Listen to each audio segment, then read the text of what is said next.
Hello, it is Scrapple Amy and I am back with another video. In this video we will be doing a two-page spread all about the books that I read in the year 2020.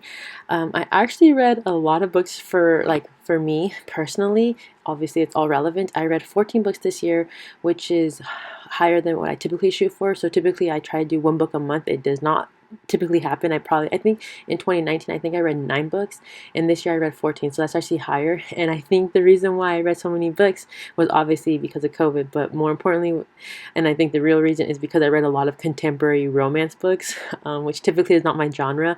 But I just honestly, I think I was discussing this with some random person one time, just saying how I've just been reading a lot more contemporary and a lot of more contemporary romances than I've ever had before.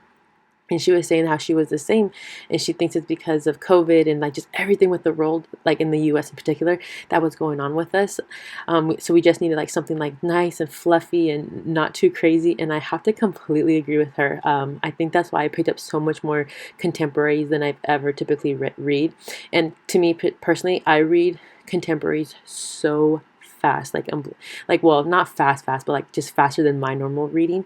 Fantasy, that's typically my genre, is fantasy, and fantasy typically takes me a little bit longer to get through, just because I'm trying to it's like you're developing a whole new world, and it takes a little bit longer to digest. But with contemporaries, it's just kind of set in the real world. So I just chew through them, and I can read a contemporary book around 400 pages in 3 days. Just because I kind of just fly through them really fast.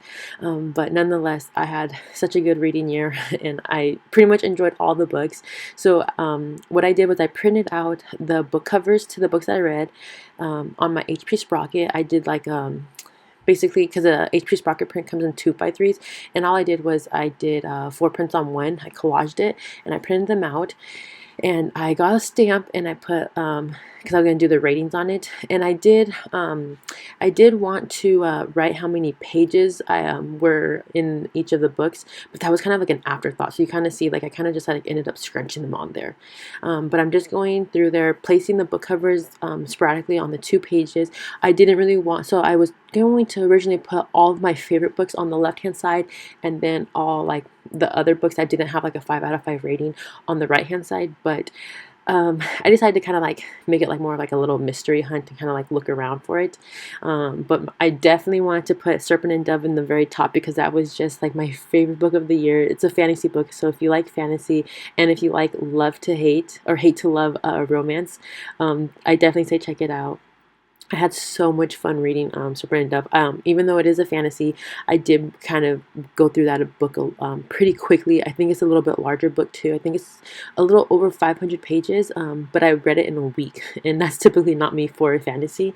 But I definitely say check it out if you are interested in the fantasy realm. And again, like I said, oh yeah, I guess in general, I just had such a fun time with hate to love romances. I feel like this year I finally figured out that I do actually really love that a lot, reading books like that.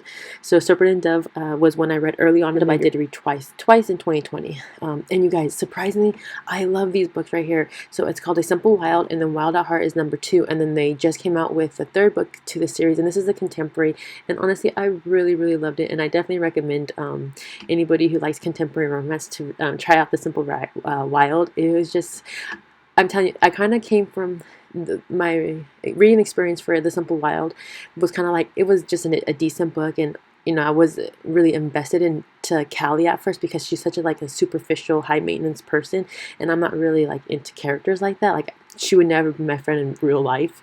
But somehow I just fell in love with Callie. I fell in love with Jonah, which is the male main character in the series. And so I'm really excited to read the 3rd and final book in this series in 2021. I already bought it, so it's just on my TBR for 2021. And yeah, I really recommend, if you just want a good solid read in the contemporary genre, to pick up A Simple Wild and try it out. And I guess I should also tell you guys that I'm kind of a harsh critic when it comes to books, so it's at a 5 out of 5. And just so you know, my ratings, in case anybody's interested in trying any of these novels, I would recommend any of the books that have a 3 or higher rating. For me personally, anything that's below 2 or anything that's below a 3, I would not recommend to anybody. So just so you know, so a 4, even though like The Simple Well, I love those, I love the books, I love the series. I definitely would still like it's really high. 5 out of 5 to me means like it was just mind blowing. It was just so like intense, and it just really got me, and I'm going to be thinking about that book for like the rest of my life. 4 out of 4 is more like I've really enjoyed it. I loved it, loved all the characters. Um, but I think eventually I'll kind of stop having a little bit of feelings. And a 3 is just kind of like an enjoyable read. Like it's not going to be stuck with me for the rest of my life. But if you just want a quick read, something fast and something decent, a 3 is how I'll rate that book. And then anything below a 3, 2 is just kind of like, okay, I didn't DNF it, which means did not finish it. I didn't, so I didn't DNF it, but I won't ever think about it, and I won't recommend it to anybody. And then a 1 obviously is like probably a book that I DNF'd, or just something that I just really honestly did not like, which honestly I don't typically give a lot of 1s just because I typically just DNF them.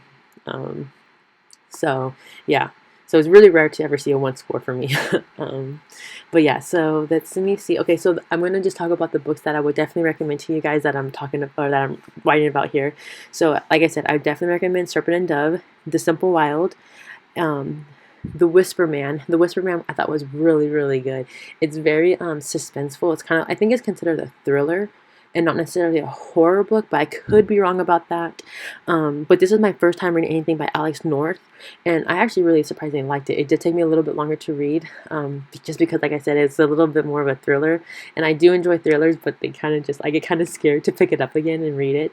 But I definitely recommend The Whisper Man. It was a pretty short book too. I wanted to say it's a little over 300 books, or 300 pages.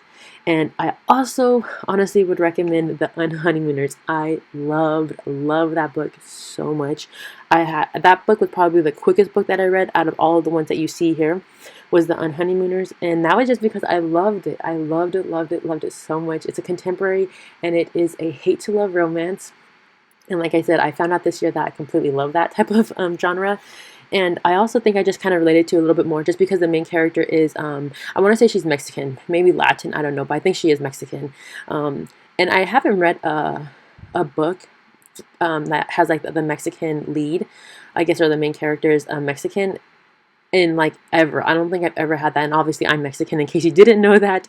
And I never really thought like it was really that important, because I just kind of pick up a book whether it's going to like spike my interest, not, and never just because of a main character's identity, I guess, because I just kind of like want to read everything that seems interesting to me.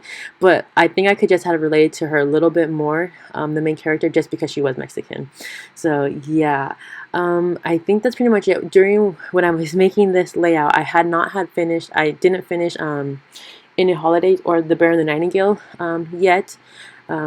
I finished In a Holiday now, and I think I will give it a 3-star just because to me it was really cute, super cute Christmas read. But I feel because it's kind of like in a time loop, just so in case you didn't know, it's kind of like one of the ones where the character kind of goes back in time, like if she makes a mistake. So I just feel like I couldn't really relate to the characters, or I didn't really like invest that much into it, just because you couldn't get to know them as well, I feel like, as a regular book. But I think it's a good, enjoyable book. It's Christmas, obviously, so if you're looking for a good holiday book, I would definitely recommend that one. And then The Bear and the Nightingale, I'm actually in the midst of reading that. I'm 200 pages into it, and I have 100 pages left to go. And I'll probably end up rating that one a 3 or a 4, just depending on how the ending is. So it's very interesting. It's The Bear and the Nightingale is a book based in Russia, or like the setting is in Russia. So there's a lot of like Russian references there and Russian words. So it's taking me a little bit longer to get through. Yeah, so I really do like the way this layout came out. I did kind of put some brackets around the books just because I thought the books were getting lost in between the text. And as you can see here, I'm just kind of filling in these gaps here. I decided to put some hearts around the books that I love really a lot. I started doing that, but then you couldn't really see them either way, but I still kind of wanted to use some of those heart stickers that I have floating around. And I think I also ended up putting, so I did my total page count on top because I want to go and add up all the page numbers that I read, like the total number. And I feel like that's kind of like irrelevant at the same time, page count, just because some books are only like really have like 300 pages, but the font is so small, so it feels more like a 400 page book. And then other ones, like the font is really big, but but it's like a 500-page book, but you read it like a 400-page book, if you understand what I mean. And I decided to stamp out my weekend. It's all booked up right here in that empty space, just because that's pretty much what happened in 2020. I just kind of stayed home and read a lot more than I typically do, and so I feel like that's kind of like a silver lining of 2020, is that I was able to get through more books than I typically would have. And I was just trying to use up some of these rub-ons, and I kind of got some little expressions that I feel like fit the best. And in case anyone is interested, my least favorite book of 2020 that I read was Beach Read. I honestly did not like this book at all. I don't know, I gave it a 2 star. I probably should have given it a 1. It was just boring. I think I gave it a 2 just because I finished it. And I just kind of had, when I was going into it, I kind of didn't think I was going to like the book, but because one of the booktubers that I watch here on YouTube, she has like solid recommendations, and obviously no one's perfect, but it's just like a personal preference. But I just thought the book was so boring.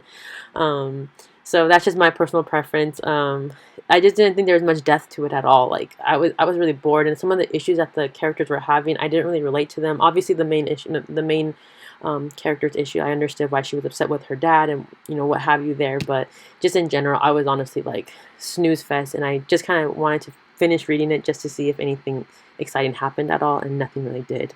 And I know The Hating Game is actually a really popular book here on YouTube, and it's obviously going to be a movie too, and I did enjoy that book. It wasn't my favorite though, just because I don't really like books that the girl is kind of like more of like, it was just really obnoxious to me that the girl was kind of like always like, oh, I'm so lonely, I'm so lonely. I'm just like, I wanted to shout at her and be like, you don't have to be, like, make your life yours. And it just kind of like, that kind of bothered me.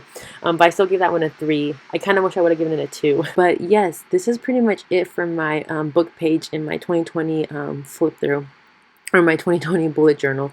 I'll probably show you guys a small flip through when I show you guys my layout for 2021. Just because I really didn't bullet journal that much in 2020. Just because, like I said, everything is kind of really crazy this year. And so I don't really bullet journal, I guess, a lot when life's kind of chaotic and hectic. I don't know, I just kind of shut down instead and read, apparently. But yes, I hope you guys enjoyed this process video as I document the books that I read, and let me know if you have any book recommendations. Like I said, I am more of a fantasy person, but for some reason contemporary just really stole my heart this year. And I already have a pretty big TBR, but definitely recommend any books that you see fit for me.